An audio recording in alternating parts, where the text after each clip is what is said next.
Leseni za uvuvi tunazo. Amekupiga picha. Mpe madodo. Madodo nimeka on ile kamera ile. Sogeza boti.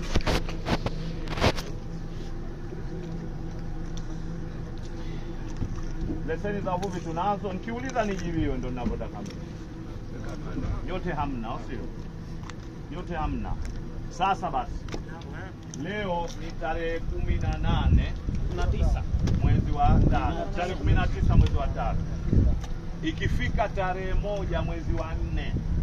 Ikifika tarehe 1 mwezi wa 4 tutakuwa tunadoria Unguja na Pemba, kwa maana hifadhi zote 5. Tunashirikiana na ZMW, Kamisheni ya Utalii na sisi uvuvi na hifadhi za baharini. Tunaangalia mambo yafuatayo. Tunaangalia leseni za uvuvi mwenazo.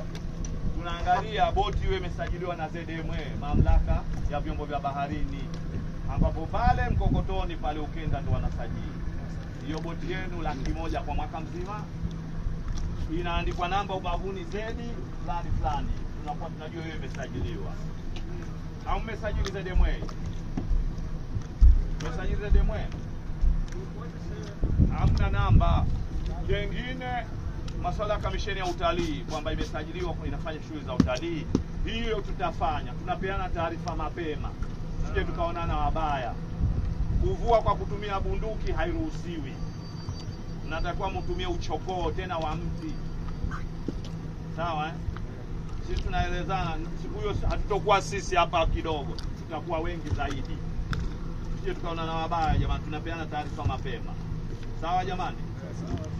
Haya, bismillah. Karibuni.